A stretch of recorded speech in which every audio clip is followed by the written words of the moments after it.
दोस्तों नमस्कार। दोस्तों मैं श्रवण सेमाल स्वागत करता हूं आपका डीवीएम न्यूज़ में। दोस्तों आज डीवीएम न्यूज़ के खास एपिसोड राजनीतिक गलियारा में आज हमारे साथ एक ऐसे युवा विधायक मौजूद हैं जो जनता के हित को लेकर कहीं भी धरने पे बैठ जाते हैं और लोकतंत्र के एक ऐसे सिपाही जो जनता की आवाज़ को लेकर जनता को ही सर्वोपरि मानते हैं और जनता की आवाज़ को लेकर शासन प्रशासन के सामने जाते हैं और अपने क्षेत्र में जनता दरबार लगाते हैं। हम बात कर रहे हैं उत्तराखंड विधानसभा के क्रमांक नंबर 1 विधायक रहे पुरोला से दुर्गेश लाल जी। और सर स्वागत है आपका डीवीएम न्यूज़ में। नमस्कार। सर पहला प्रश्न हमारा यही रहेगा कि आपका जो राजनीतिक सफर रहा है किस प्रकार से रहा है, आपने इस क्षेत्र को जो चुना है इसके पीछे जो चुनौती आपकी रही है उसके बारे में सर।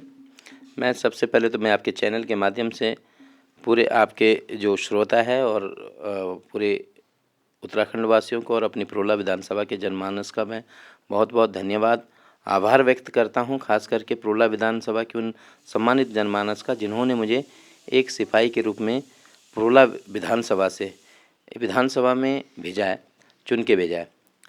और रही राजनीतिक गलियारे की बात, जो सफ़रनामा है, मेरा ऑब्जेक्टिव यही था। जब मैं स्टडी कर रहा था तब अपने क्षेत्र में कई सारी परिस्थितियां सुनते थे कि भाई यहाँ की क्या समस्याएं, जो बेसिक समस्याएं थी, जो एक आम जनमानस की सबसे बड़ी जो इम्पोर्टेंट है, वहाँ की सड़कें ठीक होनी चाहिए, वहाँ की स्वास्थ्य की सुविधाएं ठीक होनी चाहिए, वहाँ का कम्युनिकेशन की स्थिति ठीक होनी चाहिए, वहाँ पे आपका पानी ठीक होना चाहिए, बिजली ठीक होना चाहिए, ये तमाम चीज़ें बेसिक मुद्दे थे। तो कई बार मैं आउट ऑफ उत्तराखंड भी रहा हूँ, मैं दिल्ली रहा हूँ, गुजरात में रहा हूँ, बॉम्बे रहा हूँ, बाहर सिटियों में रहा। तो जब कभी घर आते थे तो कई बार ये पीड़ा दिल को झकझोर करती थी, जब हम यहाँ पे कई देखते थे कि जो हमारी जो मूलभूत सुविधाएं उनसे लोग वंचित रहते थे, तो वो नहीं मिल पाती। तब ये एक प्लान था पहले से ही कि यार अब कैसे करें। मान ले एक कीचड़ को साफ़ करना है तो कीचड़ में उतरना तो पड़ेगा ही। तो मैंने कहा भाई जब ये ऐसे दूसरे पे कमेंट्स करके तो फ़ायदा नहीं है, तो अगर आपको किसी सेवा करनी तो फ्रंट रूप में आपको जाना था। तो लेकिन मैं अपने आप को बहुत सौभाग्यशाली मानता हूं कि पुरोला विधानसभा के सभी जनमानस ने मेरे पे विश्वास जताया, 2022 में मुझे चुन करके विधानसभा में भेजा है। सर आज जो उत्तराखंड से पलायन हो रहा है, क्योंकि आप पलायन की स्थिति को आप देख ही रहे हैं, इसके बारे में आप क्या कहेंगे सर? क्योंकि लोग तो नीचे खिसक रहे हैं, इससे जो विधानसभाएं सिकुड़ रही है राजनीतिक, आप देख रहे हैं आज भूगोल जो देख रहे हैं आप, क्योंकि लोग जा रहे हैं तो फिर वहाँ लोग खाली हो जाएंगे, फिर मतदाता भी नहीं रहेंगे, तो जो विधानसभा सीटें सिकुड़ जाएगी उसके बारे में आपका क्या? देखिए, मैं आपको एक चीज़ कहना चाहता हूँ। मेरी एक I am not talking about A complete Uttarakhand. मैं अपनी विधानसभा की अगर बात करूँ तो मेरी पहली एक विधानसभा है जहाँ पे 0% प्लाइन है। मेरे यहाँ रिवर्स प्लाइन हुआ। मैं दिल्ली में खुद रहता था, मैं दिल्ली से वापस अपनी विधानसभा में आया हूँ और मैं मोस्ट ऑफ द टाइम अपने क्षेत्र में रहता हूँ। तो जो मेरी विधानसभा, क्योंकि मेरे यहाँ बहुत सारी संभावनाएं, अब चाहे आप हॉर्टिकल्चर से लेकर बागवानी क्षेत्र में लगा लो, चाहे टूरिज़्म क्षेत्र में लगा लीजिए, चाहे आपके टूर एंड ट्रेवल्स के क्षेत्र में लगा लीजिए, और उससे अलावा नहीं, हम लोग जो है कृषि पे निर्भर है। और आज भी आप भाग्यशाली, हम उत्तराखंड के वासी हैं कि मेरी विधानसभा का एक लाल चावल होता है, जो रामा सिराई का एक प्रसिद्ध चावल है, उसको हमारे देश के यशस्वी प्रधानमंत्री ने अमेरिका के राष्ट्रपति को एक प्रेम सहित भेंट की है। तो हमारे लिए तो सौभाग्य की बात है, ठीक है। और मेरे यहाँ ऐसी सबसे ज़्यादा, अगर आज हिमाचल प्रदेश है एक हमारा पड़ोसी राज्य है, वहाँ पे सबसे ज़्यादा जो है सेब उत्पादन होता है, लेकिन अगर उसको अगर कम्पिटिट कर रहा है तो मेरी विधानसभा पुरोला विधानसभा, जहाँ पे सबसे ज़्यादा जो है, आप देखिए आराकोट बंगाण क्षेत्र है, एक अग्रणी स्थान रखता है बागवानी क्षेत्र में, और आपके सांकरी हो गया, नेटवाड़ हो गया, आपका काफ़ी पूरा जो बेल्ट है, और नौगांव में भी आधे से ज़्यादा क्षेत्र में जो है सेब के बगीचे लगाए गए हैं। पुरोला में कई बार जो रूट स्टॉक्स के लगाए गए।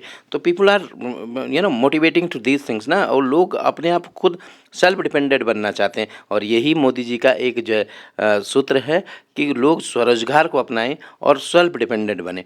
तो और उत्तराखंड की बात है, देखिए हमारी जो सरकार है, माननीय हमारे प्रदेश के यशस्वी मुख्यमंत्री जी दिन रात काम कर रहे हैं। मैं आपको बताना चाहूँगा कि आपने प्लाइन की बात करी, आदरणीय धामी जी ने इस बार आपने देखा होगा जो यहाँ पे एक बहुत बड़ा ग्लोबल समिट हुआ था। तो उस ग्लोबल समिट का लाने का मतलब यही है, उसमें मोर देन 40,000 करोड़ रुपये जो है का जो है यहाँ पे एमओए साइन हो चुका है और ये आने वाले समय में वो धरातल पे उतरेगा। उसका रीज़न यही है कि जो पहले पूर्ववर्ती सरकारों में उसको ध्यान नहीं दिया गया। ज़ाहिर सी बात है, लोग जो है भाई सुविधाएं नहीं होगी तो अप्लाई नहीं करेंगे। लेकिन अब जो है मूलभूत सुविधाएं की जो है गाँव-गाँव तक पहुँच रही है। देश के प्रधानमंत्री जी का सपना है, उन्होंने कहा भाई माणा गाँव है, वो अंतिम गाँव था लेकिन उसको जो है प्रथम गाँव माना गया। अब लोग जो है मंत्री है, मुख्यमंत्री है, आपके सांसद है, वो जाके गाँव में जो अंतिम छोर पे जाके रात्रि प्रवास कर रहे हैं। तो यही तो एजेंडा है लोगों को रिवर्स प्लाइंग करने का। सर, जहाँ तक बात डबल इंजन की बात है, आपने पुरोला की बात कही कि आपकी पुरोला में पलायन कम हुआ है। सर, कोई तो आपने एक ऐसा मॉडल तैयार किया होगा अपने क्षेत्र को लेकर, क्योंकि लोग तभी तो जाते हैं जब सुविधाएं होती है। तो आपने अपने कार्यकाल के दौरान क्या कुछ ऐसा मॉडल खड़ा विकसित किया है सर, कि जिसके अन्य विधायक भी उससे प्रेरणा लें? उसके बारे में थोड़ा आप। मैं आपको एक चीज़ कहना चाहता हूँ। मैं जब स्टडी करता था और उसके बाद मैं जो है एक मल्टीनेशनल कंपनी में मैनेजर रहा। मैं दिल्ली में डिफरेंट मेट्रो सिटी में रहता हूँ। यही चीज़ देखता था कि लोग भाई पहाड़ छोड़ के शहर में क्यों आ रहे हैं। इसलिए आ रहे थे क्योंकि वहाँ पे स्वास्थ्य की व्यवस्था ठीक नहीं थी, कम्युनिकेशन की व्यवस्था, टेलीफोनिक व्यवस्था नहीं है, वहाँ पे आपका एजुकेशन व्यवस्था नहीं है। मैं आपको कहना चाहता हूँ, इस बार मैंने अपनी विधानसभा में, अभी 2 साल भी नहीं हुए कंप्लीट विधायक बने हुए, लेकिन 2 साल के अंतराल में मैंने वहाँ पे अपनी जो प्रोला विधानसभा, सबसे इम्पोर्टेंट थे हमारा स्वास्थ्य की व्यवस्थाएं। तो वहाँ पे पहले जो है सीएससी एक सेंटर, जो सामुदायिक स्वास्थ्य केंद्र है, उसको सबसे पहले माननीय मुख्यमंत्री जी से मैंने रिक्वेस्ट की, मेरी विधानसभा में आए, वहाँ से उन्होंने घोषणा भी करी, उसको जियो कर दिया और उसका डीपीआर बन के तैयार हो गए और बहुत जल्दी उस पर सारी जो प्रक्रिया है। देखिए, अब if you want to do bigger project, if you have आपके पास विजन है, कोई बड़ी चीज़ करना चाहते हो, तो उसके लिए समय ज़रूर लगता है। ये है कि हार्ड एंड फास्ट में सारी चीज़ें होती। तो वहाँ सामुदायिक स्वास्थ्य केंद्र से वो सब डिस्ट्रिक्ट हो गया, उप जिला अस्पताल हो गया। वैसे एक मोरी है जो हमारे 130-35 गांव का मुख्यालय है और वहाँ पे जो उस मुख्यालय में करीबन आपके जो है मोर देन 40,000 प्लस जो है पॉपुलेशन है, राइट। तो अब उन लोगों का एक सामुदायिक स्वास्थ्य केंद्र, वहाँ प्राथमिक स्वास्थ्य केंद्र था, उसको भी हमने जो है उसका अपग्रेडेशन किया, उसका घोषणा कराई और उसका जो है जियो हो गया और वो भी जो है प्राथमिक स्वास्थ्य केंद्र सामुदायिक स्वास्थ्य केंद्र बन गया। Apart from that, I will tell you one thing, जो आज तक थे मैंने मेरी विधानसभा में अभी एक डिग्री कॉलेज ऑलरेडी स्थापित है जो मोरी में चल रहा है, और एक डिग्री कॉलेज आपका जो है पुरोला में है। पहले से जो है डिग्री कॉलेज है, लेकिन उसके लिए 6 करोड़ 43 लाख रुपए मैंने एक भवन के लिए वहाँ पे सैंक्शन कराए। बिल्डिंग, और आपके जो मोरी डिग्री कॉलेज है उसके लिए जो है बिल्डिंग के लिए पैसा सैंक्शन करवा दिए। और उसी से अलावा एक एनएच पे शायद पूरे उत्तराखंड का एक ऐसा डिग्री कॉलेज बनेगा जहाँ पे टेक्निकल कोर्स भी होंगे और मैनेजमेंट कोर्स भी होंगे। उसके लिए प्रक्रिया जारी है, बहुत जल्दी उस पर भी सारी चीज़ें जो भी आगे की कार्रवाई कंप्लीट हो जाएगी। कुआं बन्नीगाड़ में माननीय मुख्यमंत्री जी ने घोषणा करी है, जो नौगांव जो एक एनएच पे पड़ेगा और जो लोगों के लिए सहूलियत होगी और लोग दिन में बच्चे जो है सुबह डिग्री कॉलेज आएंगे और शाम को अपने घर जा सकेंगे और ईजीनेस होगा। क्योंकि हमारे यहाँ लोग जो है बहुत इतने संसाधन नहीं कि जाके सभी जो अपने बच्चों को देहरादून पढ़ाएं। तो देहरादून ना पढ़ाने के बजाय उनको अगर विधानसभा में चीज़ें, उनकी सुविधाएँ मिल जाती है, तो यही तो विकास है, यही तो बेसिकली एक रिवर्स प्लान है। जी सर, एक प्रश्न ये है युवाओं को लेकर, जहां आज बढ़ती बेरोजगारी को लेकर आप देख रहे हैं जो दंश देश में हो रहा है और प्रदेश को, और भर्ती घोटाले को लेकर, क्योंकि डबल इंजन की सरकार आपने देखा है कि सुर्खियों में आई है उसको लेकर, क्योंकि आपने बोला हम डिग्री कॉलेज तो खोल रहे हैं, युवा पढ़ भी रहा है, लेकिन उसकी कौशल को दिखाने के लिए कोई ऐसा प्लेटफॉर्म है नहीं रोजगार को लेकर जिसमें वो काम कर सके। भर्ती घोटाले को लेकर आप क्या कहेंगे सर? देखिए, मैं आपको एक चीज़ कहना चाहता हूँ। मैं इस प्रदेश के यशस्वी मुख्यमंत्री जी का तहे दिल से बहुत बहुत धन्यवाद और आभार व्यक्त करता हूँ। उनकी दिशा और जो प्रदेश की दशा उसको सुधारने में वो लगे हैं, राइट। अब आप भर्ती घोटाले की बात कर रहे हैं, उसमें जैसे ही उनके कार्यकाल में ये बात आई, उन्होंने तुरंत जा करके एसआईटी बिठाई और एसआईटी एसटीएफ को लेकर के जितने भी जो उस तंत्र में लोग थे उन सब पे धर दबोचा। और अपार्ट फ्रॉम दैट, मैं टेल यू वन थिंग, मेरी बात सुनिएगा, ठीक है। उसके बाद जो हमारे जो नवयुवक लोग हैं, जो भाई बहन हैं, उन लोगों के लिए कई व्यवस्थाएं कर रहे हैं। है ना भाई। इस यही तो प्रकरण है। आप बताइए, जो 12th करके या 12th करके ग्रेजुएशन करेंगे या टेक्निकल कोर्स करेंगे, इसीलिए अभी जो आपका ये हुआ है, जो ग्लोबल समिट हुई है, तो लोग यहाँ आएंगे, फैक्ट्रियाँ खुलेगी, नौकरियाँ खुलेगी, ये एक चीज़ है। दूसरी कई सारी चीज़ें हैं भाई, कितनी भर्तियाँ अभी जो है यहाँ पे प्रदेश में दी गई है। और वी आर ट्राइंग सी, मैं पहले भी कह चुका हूँ, किसी भी काम करने के लिए थोड़ा समय लगता है, आप भी समय दीजिए, हम लोग मिलके काम कर रहे हैं। एक प्रश्न ये भी है कि जिस ग्लोबल समिट की आप बात करें, 2018 में आप ही की सरकार के माध्यम से त्रिवेंद्र रावत जी ने भी ग्लोबल समिट किया था उत्तराखंड की गाँव के विकास को लेकर, लेकिन कितना विकास हुआ, क्या हुआ? क्योंकि सर ये योजनाएं धरातल पर नहीं उतर पाती, उसका कारण आप क्या मानते हैं सर? कि क्योंकि आम व्यक्ति बोलते हैं कि मुझे उज्ज्वला योजना नहीं मिली, मुझे आवास नहीं मिला, मुझे मतलब विकास की जब बात करते हैं तो अंतिम व्यक्ति को वो सेवा नहीं मिल पाती। देखिए सेमवाल जी, मैं आपको एक चीज़ क्लियर करना चाहूँगा। आज के डेट में डबल इंजन की सरकार है, एक अंतिम छोर पे बैठा हुआ व्यक्ति है, उसकी चिंता करता है। आप बताइए किसको नहीं मिला? 2000 जो कोविड काल हुआ था 2019-20 से आज तक लोगों को फ्री राशन मिल रही है, सभी को जो है फ्री में टीके लगे, अभी तो बूस्टर डोज भी लगे हैं। वो कहाँ से आ रहा है? वो पैसे तो आ रहे हैं, सरकारी तो दे रही हैं। आप बताइए, अगर उसकी कैलकुलेशन लगाने लगेंगे तो आप कभी लगाना उस चीज़ की। उससे अलावा बात कर रहे हैं कि लोगों के लिए बोल रहे हैं कि आप जो पिछली पूर्ववर्ती सरकार ने या त्रिवेंद्र रावत जी के टाइम पे भी जो है ग्लोबल समिट हुआ था, डेफिनेटली वो हमारी शुरुआत थी भाई। वो हमारा एक जो प्लेटफॉर्म बना, उसी प्लेटफॉर्म को हमने आगे बढ़ा दिया, इस बार और अच्छा हो जाएगा। जी सर, पुरोला में आप जानते होंगे कि 26 मई 2013 की एक छोटी सी घटना ने पूरे नेशनल लेवल पे एक नई छाप बना दी। आपने देखा होगा कि एक लड़की का जो मामला आया था, तो उसके कारण लव जिहाद और लैंड जिहाद का जो मामला चला, और अभी भी उत्तराखंड में जो भूमि कानून को लेकर बात चल रही है, भू कानून को लेकर, उस पर आपकी क्या राय है सर? आप कुछ देखिए, मैं उस घटना को लेके खुद ही मैं हाथ था, क्योंकि आज जो है ये हम सनातन धर्म के मानने वाले लोग हैं। अगर कुछ मान ले विधर्मी लोग आके हमारे प्रदेश में, हमारे घरों में जा डाका डालेंगे, तो क्या आप ही बताइए, क्या आप इसको स्वीकार करोगे? ये लोग किसी टिन्नू मोनू सोनू के नाम से आ जाते हैं, लेकिन जब वो पकड़े जाते हैं तो उसमें मोहम्मद इफ्तियार, मौलाना ढिमकाना सब खान ये निकलता है। ऐसा क्यों होता है? हम कहते हैं कि आप पारदर्शिता से आइए, काम कर लीजिएगा, हम कब मना कर रहे हैं? हमारा लोकतंत्र में है कि आप अपनी स्वतंत्रता आप काम कीजिए, लेकिन छुप के क्यों काम कर रहे हैं? और उसे छुपने की वजह से वहाँ पे वो घटना हुई, और उस घटना की वजह से कितनी हमारी बहनों के साथ, कितनी हमारी बेटियों के साथ जो है आज तक घटना हो गई। आप दिल्ली उसी को इतने आप प्रोलय के क्यों देख रहे हो? आप दिल्ली की घटना को देख लीजिए, कितना हुआ उस बालिका के साथ के कितनी बार वार किया गया, और उसका मन नहीं भरा तो उसका सर कुचल दिया। तो आई थिंक इसमें तो हम सब लोगों को एक होना चाहिए। हमने जो है इस देश को अगर बचाना है, इसीलिए तो हमने यूसीसी लाई है, जो यूनिफॉर्म सिविल कोड है, यही तो कहता है। हम कहते हैं कि एक आदमी की स्वतंत्रता, लेकिन आप अपने आप को एनरोलमेंट करिए, आप उसमें अपने आप छुपाइए मत ना किसी चीज़ को। तो ये चिंता का विषय है, इसलिए हम सब लोगों को इस पे एक होना पड़ेगा, इसमें कोई राजनीति नहीं होनी चाहिए। सर, उत्तराखंड एक ऐसा प्रदेश है जो देवभूमि कहा जाता है, और यहाँ का जनमानस, हमने इसलिए अलग राज्य की मांग की थी कि हमारा अपना लोकतंत्र होगा, अपनी नीति रीति संस्कृति होगी।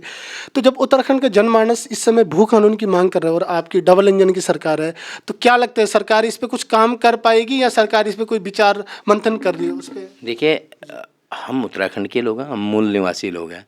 डेफिनेटली जो आपकी पीड़ा है वो सबकी पीड़ा है, ठीक है, और सरकार इस पे काम कर रही है। माननीय मुख्यमंत्री जिस पे देखिए, वी हैव एन एक्सपर्ट, उस चीज़ के लिए प्लानिंग कर रहे हैं कि इसमें क्या क्या चीज़ें समाहित की जा सकती हैं, और माननीय मुख्यमंत्री जी का पॉजिटिव इस पे विचार है, और आने वाले समय में डेफिनेटली जो उत्तराखंड के हित में होगा वो काम करेंगे। देखो, हम सब की जिम्मेवारी है उत्तराखंड को संवारना।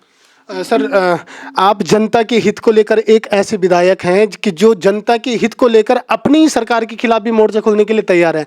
सर, एक मामला आया था बीच में, अभी डीएफओ का मामला जो आया था, सुबोध उनियाल जी और आपके बीच को लेकर जो समीक्षा चली, मुख्यमंत्री जी को आपको मनाना पड़ा। सर, उसके पीछे क्या मंशा थी, क्या ऐसी बातें हुई सर? ऐसा मन मुटाव क्या कारण हुआ सर? थोड़ा प्रदेश की जनता वो भी जानना चाहती है। देखिए, मैं आपको एक चीज़ कहना चाहता हूँ, मैं सरकार के खिलाफ नहीं हूँ, मैं व्यक्ति विशेष की नीतियों के खिलाफ हूँ। मेरे लिए जनता सर्वोपरि है, व्यक्ति विशेष नहीं है। व्यक्ति विशेष अगर गलत करेगा तो उसको कहीं भी बर्दाश्त नहीं करेगी। देखिए, प्रधानमंत्री भी सरकार बनाती है, जनता बनाती है प्रधानमंत्री, मुख्यमंत्री भी जनता बनाती है, मंत्री भी जनता ही बनाती है। अगर विधायक नहीं चुन के भेजेंगे तो मंत्री कहाँ से बनेंगे? और अगर इस अहम में, इस अहंकार में बैठ जाए तो उसका अहंकार एक दिन मिट्टी में मिलना तय है। तो जनता सर्वोपरि है। मैं जनता के लिए, जो मुझे जनता के लिए करना है वो जनता के लिए करूँगा। वो आज है क्या, कल भी करूँगा। अगर मुझे जनता के लिए कहीं और जगह भी किसी से बात करनी पड़ेगी, मैं माननीय मुख्यमंत्री से भी इस बात को कहता हूँ, मैं मंत्री से भी बात कहता हूँ, मैं प्रदेश अध्यक्ष जी से भी बात करूँगा। लेकिन जनता सर्वोपरि है, मेरे लिए व्यक्ति विशेष कोई नहीं है। मैं आई नो वेरी वेल, मैं एक गरीबी व्यक्ति से आया हूँ, गरीबी की जानता हूँ। लेकिन लोगों ने जिसको गरीबी को देखा ही नहीं है, जिनको सब खैरात में मिला होगा, उनको क्या उस चीज़ की शायद चिंता नहीं होगी। लेकिन मेरे लिए पब्लिक सर्वोपरि है, तो पब्लिक के लिए मैं पब्लिक के साथ हूँ। एक प्रश्न, आप युवा चेहरे हैं और सरकार भी इस समय युवा सरकार है, आप धामी जी की युवा सरकार है। क्या कारण है सर कि अब पुरोला की जनता चाहती है कि हमारा विधायक भी मंत्रिमंडल में हो और उनको भी स्थान मिले? इसको लेकर सर आप क्या कहेंगे? आप सरकार से खुश हैं या फिर आप अपनी पार्टी से खुश हैं, क्या कहेंगे? देखिए, मैं सौभाग्यशाली हूँ कि भारतीय जनता पार्टी का मैं सिपाही हूँ और मैं भारतीय जनता पार्टी में विधायक हूँ। मेरे लिए इतना ही काफ़ी है। और रही मैं जो काम मुझे सरकार देगी, मुझे प्रदेश का नेतृत्व देगा, मुझे कहा भी विधायक बन के आप जाके जनता की सेवा करो, मैं वो कर रहा हूँ। और जो मेरा संगठन, मेरा नेतृत्व जो मुझे निर्देश करेगा, उस चीज़ के लिए मैं तत्पर तैयार हूँ। ठीक है, लेकिन सबसे बड़ी इम्पॉर्टेंट चीज़ है कि हमारे इस उत्तराखंड को कैसे डेवलप किया जाए, वो सर्वोपरि चीज़ है। सर, आगामी लोकसभा चुनाव 2024 समर अभी तैयार है, इसके बारे में आपकी क्या राय है सर कि टिहरी लोकसभा से कौन ऐसा प्रत्याशी हो सकता है जो जनता की हित की बात करे और जनता को लेकर बात को आगे बढ़ा सके? सर देखिए, मैं आपको कह रहा हूँ, हमारा कैंडिडेट कमल चुनाव चिन्ह है। ठीक है, मैं विधायक बना तो मेरा चुनाव चिन्ह कमल था। अब भाई दुर्गेश तो मैं व्यक्ति था ना, लेकिन हमारा जो प्रत्याशी था वो कमल है। हमारा जो अभी लोकसभा की बात है, हमारा चुनाव चिन्ह कमल है। और जो भी प्रत्याशी होगा उसका स्वागत है, हम काम करेंगे। और इस बार जितने वोटों से पिछली बार हमारा प्रत्याशी जीता है, इस बार उससे कई गुना ज़्यादा वोटों से जीतने वाला है। और क्योंकि इस बार 400 पार हो रही है और एक बार फिर से मोदी सरकार आ रही है, और तीसरी बार जिस तरीके से आज देश जो है एक विकास के पथ पे चल रहा है, हमारे देश के यशस्वी प्रधानमंत्री आदरणीय नरेंद्र मोदी जी के नेतृत्व में आज सिर्फ इंडिया में नहीं, इंडिया से अलावा अन्य जो अब्रॉड में, अन्य कंट्रियों में आज जो लोहा माना जाता है भारत देश का, वो एक हमारे लिए गर्व की बात है। तो जिस तरीके से उत्तराखंड में हमारे मुख्यमंत्री जी जिस पथ पे चल रहे हैं, जिस विकास की गति को बढ़ा रहे हैं, इसी तरीके से हमारे प्रदेश का नेतृत्व, प्रदेश का और राष्ट्रीय नेतृत्व हमारे जो देश के यशस्वी प्रधानमंत्री आदरणीय नरेंद्र मोदी जी तीसरी बार जो दिल्ली के सिंहासन पे बैठने वाले हैं, डेफिनेटली 400 पार हो रही है इस बार। ये विश्वास जन जन की यही पुकार। सर, एक बयार होती है सर, क्योंकि आप उत्तरकाशी जिले से आते हैं, एक बयार चलती है सर कि उत्तरकाशी में इस व्यक्ति का नाम चल रहा है, टिहरी से उस व्यक्ति का नाम। आपके अंदर भी तो, क्योंकि पार्टी की अपनी नीति रणनीति होती है, लेकिन क्या लगता है सर आपको कि आप भी तो किसी को पसंद करते होंगे कि ये आगे आने चाहिए, वो आगे आने चाहिए, उसके बारे में सर प्लीज? बिल्कुल, मैं पसंद करता हूँ, कमल को पसंद करता हूँ, और कमल ही हमारी बिहार है। और आने वाले समय कमल के साथ जो है पूरा देश है, उत्तराखंड है, और मेरी टिहरी जो लोकसभा ये भी कमल के साथ है। और पुनः जो है भारतीय जनता पार्टी की सरकार बनने वाली है दिल्ली में एक बार। इमदाद ही दिए तूने किसी आफत के मारे को, क्या सहारा दिया तूने किसी बेसहारे को। और उन्हीं पुरोला की बेसहारे लोगों को सहारा देने का काम कर रहे हैं श्री विधायक जी दुर्गेश लाल जी। और राजनीतिक गलियारे में किसी अन्य व्यक्ति के साथ हम पेश होगा, किसी और एपिसोड के साथ हम मौजूद होंगे। तब तक के लिए फिलहाल धन्यवाद।